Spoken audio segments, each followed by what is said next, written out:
The story you are about to hear is true. Attention, all true.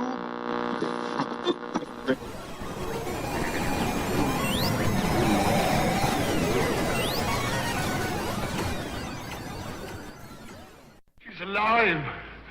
Alive!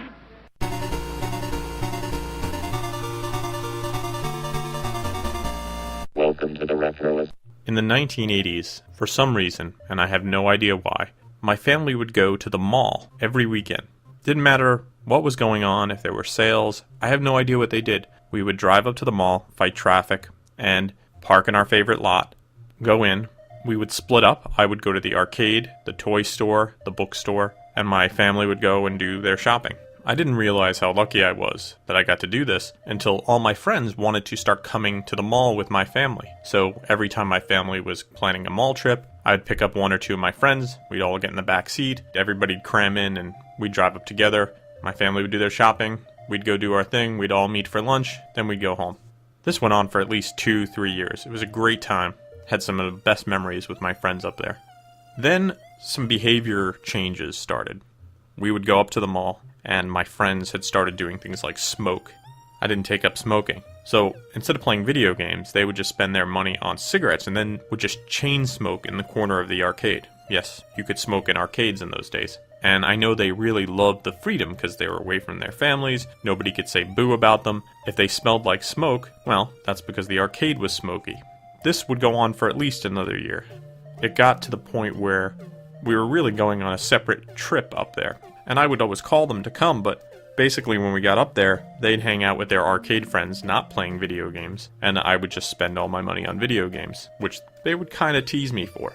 It got to the point where I wasn't enjoying it, and eventually I stopped calling them. I would just go to the arcade by myself.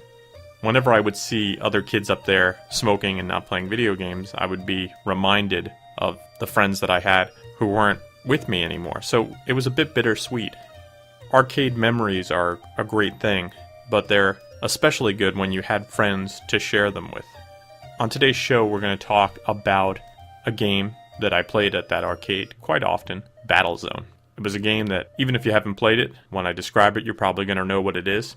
We're going to talk about its creation, the production, a little bit about the team behind it. We'll talk a little bit about the technical side of things. We'll talk about the controversy surrounding the military's involvement in this game. We'll talk about how to play the game, the scoring, some bugs in the game. We'll talk about its ports, its clones, and we'll throw in a few surprises here and there. We have an info-packed episode ahead of us, so without further ado, let's start the show.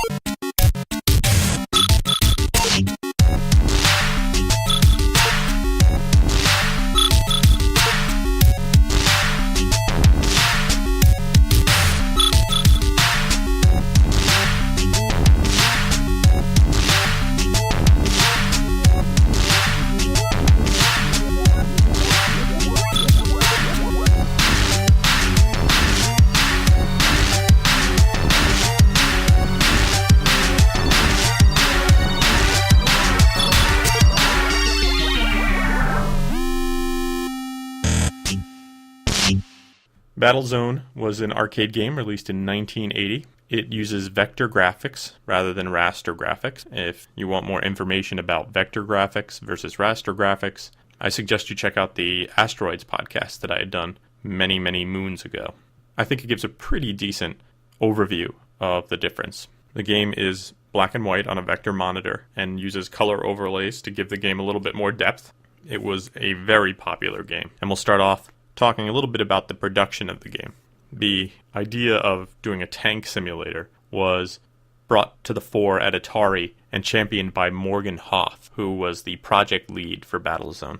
Ed Rotberg was the principal programmer.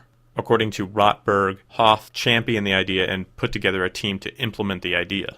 The real challenge of it was how to make it appear much more technological than the capabilities of the hardware. Now, the game is very well done and uses some great hardware to create that high-tech vector graphics look, which if you haven't played Battlezone, you've probably played Asteroids, so you have an idea of what vector graphics look like. But they also used some really cool low-tech tricks, which I discussed in the intro. They use cellophane, which is a great way to add color. It's been used since they were projecting images on a screen. My mother always tells me stories about how they would have cellophane wraps for their black and white TV that they would put on during like baseball games and stuff to add color to black and white television sets. So they did that with Battlezone. They used a band of red cellophane at the top of the screen. The result being that there were red colors for the radar and warning messages, even though Battlezone was just a simple one-color display.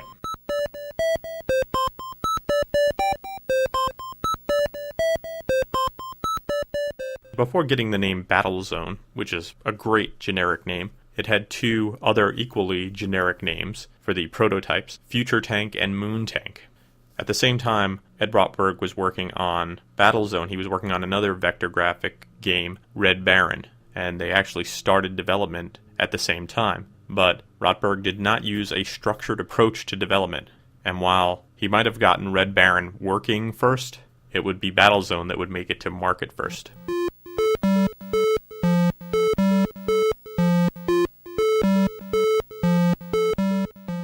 The full team who would come to work on Battlezone and all its different little parts were Rick Moncrief, Ed Rotberg, Hans Hansen, Roger Hector, Jed Margolin, Owen Rubin, Otto D. Runts, Eric Duffrey, and the aforementioned Morgan Hoff.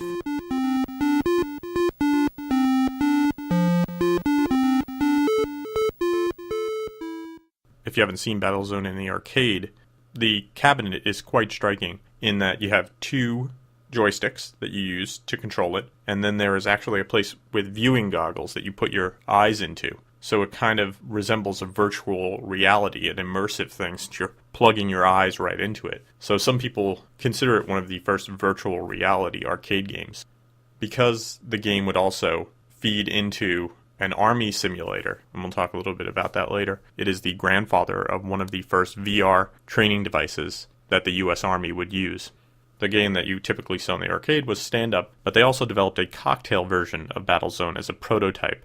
When they did it, there would be no color overlays, though, because when you're playing it against somebody across them on a cocktail table, they would need to flip to let each player play, so they didn't want to put the red cellophane in the wrong place. I think only one of these was made, and it's currently in a private collection.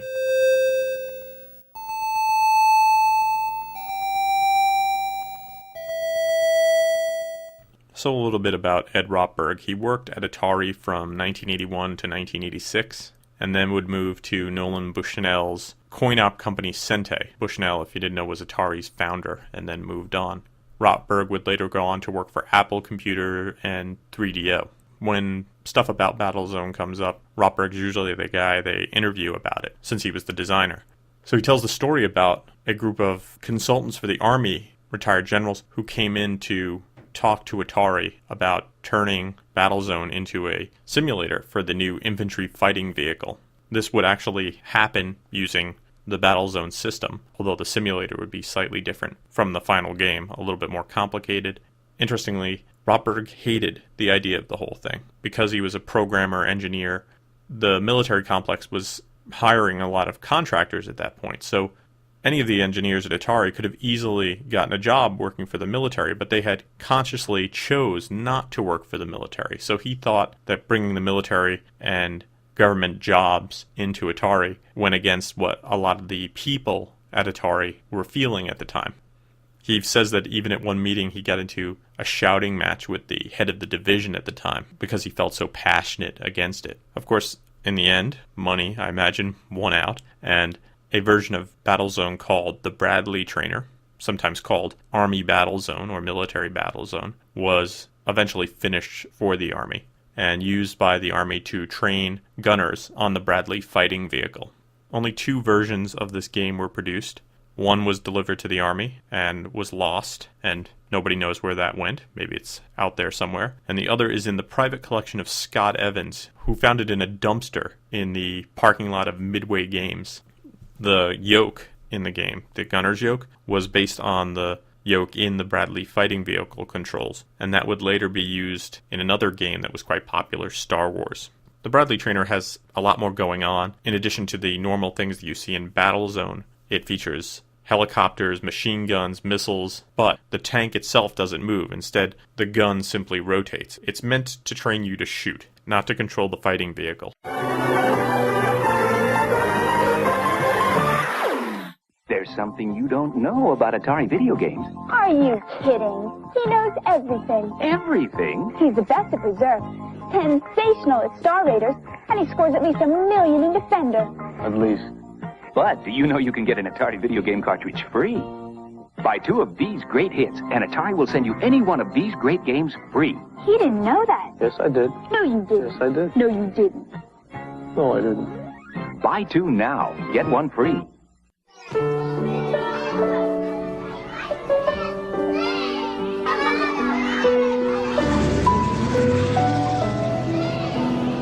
Four batteries not included. Hi, my name is Teddy Ruxpin. Can you and I be friends? I really... Everybody out! Then, one day, we found an old treasure map. Let's write. Teddy Ruxpin comes with illustrated book and cassette from Worlds of Wonder.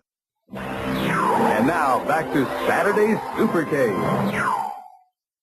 So I touched on the cabinet design earlier. The game had a periscope viewfinder, which I mentioned, but there was also a viewing area on the side so that if you're in the arcade, you could watch, which, when I spotted it in the arcade, just made me want to play it more because I was wondering what I would see through that viewfinder. And I think I might have had to stand on something to view it. In some arcades, they could take out the periscope version to improve visibility, although why you would do that is beyond me.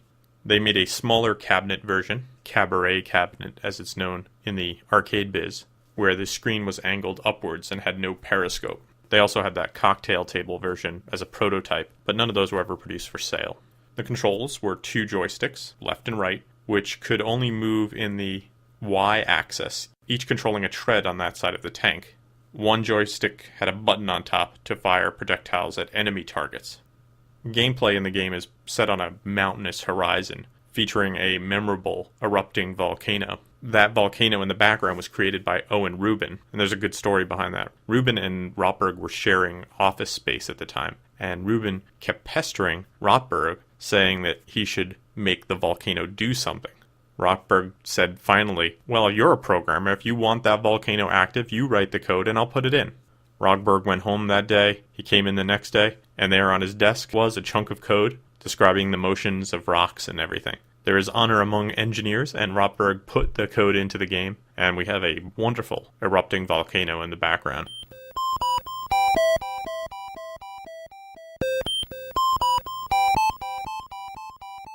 The player views the screen and has an overhead radar, which allows you to spot so that you can destroy these other slow-moving regular tanks or faster-moving super tanks. Also in the game are UFOs and guided missiles, which appear to give you sort of bonus shots. The UFOs do not fire on the player, they're just bonus, and they do not appear on the radar. Scoring points in the game was pretty simple. A standard tank was worth 1,000 points, a super tank 3,000 points, the UFO 5,000, and the guided missile 2,000. Each target can be destroyed with a single shot from your tank, and one bonus tank is awarded when the player reaches 15,000 points. Then at 100,000 points, another additional tank is awarded. No additional tanks are ever awarded until the score rolls over at 10 million points. At that point, the machine thinks the score is 0, and again, an additional tank is awarded at 15,000 and 100,000. What made the game a little easier than it could have been, and probably might have had to do with technical limitations, is that only one enemy can appear on the board at any one time, so that when you're playing it, you never have to battle 2 enemies at once. The exception being that the UFO can appear, but since it can't fire, it's all bonus. The game technical overview.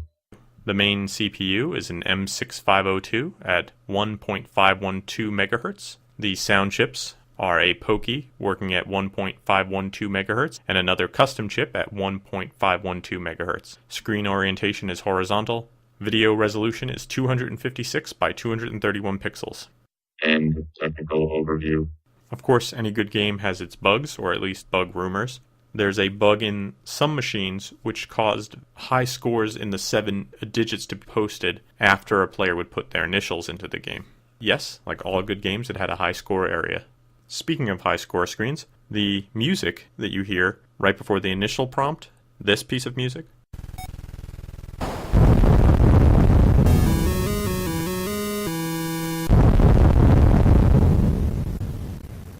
is from Tchaikovsky's 1812 Overture, which uses a cannon, which makes sense when you're having a game that has a gun that shoots and you can hear it in there. If you're trying to get the high score in Battlezone, good luck. On August 30th, 1985, David Palmer of Auburn, California, put up a world record of 23 million points while playing at the Game Room Arcade in Citrus Heights, California. It took him 23 hours to get that score.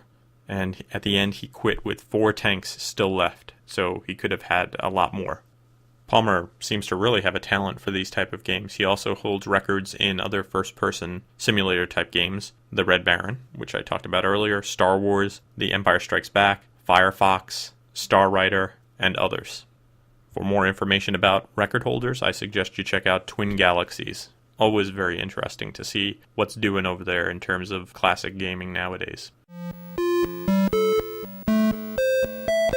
When you put a compelling element in the background, an erupting volcano, it spawns rumors, and one of those rumors with it, if you kept driving in the game, eventually you could get to that volcano, and people would make up all sorts of stuff, and usually that's just arcade lore. Somebody would say, are you playing Battlezone? Oh, do you know you can get to that volcano? And then somebody would add more and more info to it. You can never get to the volcano. It is not the location of a magic castle or a tank factory. You won't get unlimited lives once you get there. So, stop trying.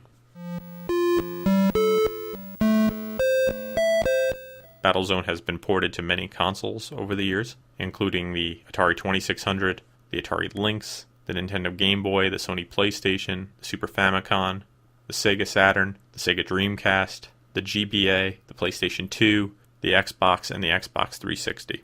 It also showed up in computers on the VIC-20, the Commodore 64, for PCs in general, the Sinclair ZX Spectrum, Tandy computers, and the Atari ST. Star Wars. It's great in the arcade. Whoa! TIE fighters! Fireballs! Coming right at me! Watch the laser towers! Aim for the tops! Pick in the cannons! Use the force! They're coming too fast! It's Ray! It's Ray! My shields are gone! Alright! I'm going in! Some game, huh? Some game! In a galaxy of video games, there is only one Star Wars. What do we have here? It's Castle Grayskull. And it's mine. Not so fast, Beastman. He-Man! You can pit He-Man against Beastman, playing for the power of Castle Grayskull. You have to put the castle together. Beastman's escaping. The throne, Dad. Dad, you saved the castle. Castle Grayskull from the Masters of the Universe collection.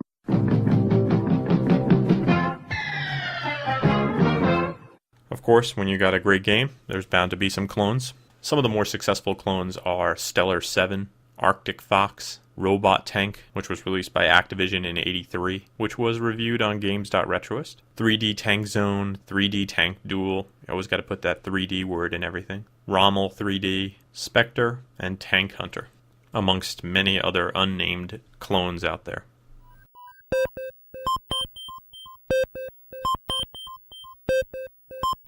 In the 80s, Battlezone made some movie appearances in the very famous movie Tron, in the 1983 movie Joysticks. You'll hear a little bit of the joystick music in just a couple of minutes. In the 1984 movie The Philadelphia Experiment, and in the 1986 movie Running Scared, Billy Crystal has a Battlezone game in his apartment. It's pretty awesome.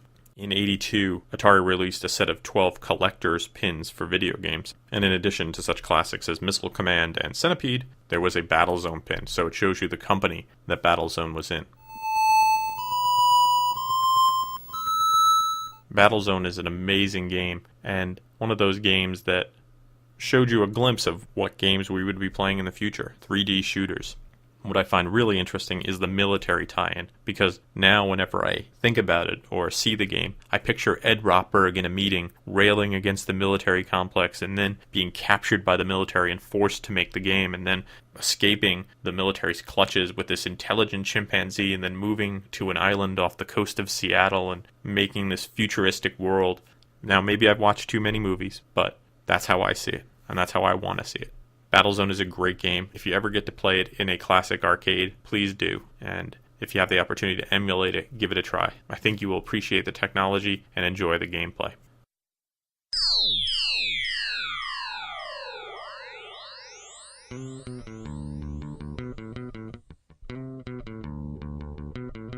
Thank you for listening to the show. For more retro fun, drop by the website at www.retroist.com.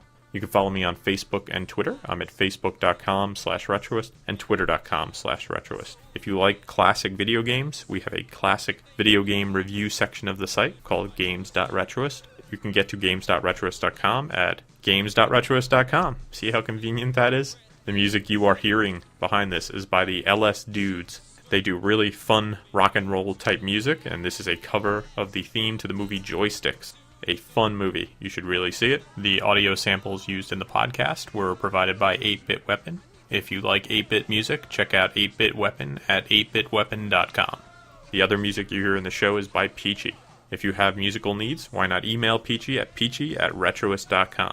Thanks for listening to the show, and I hope you have a great weekend.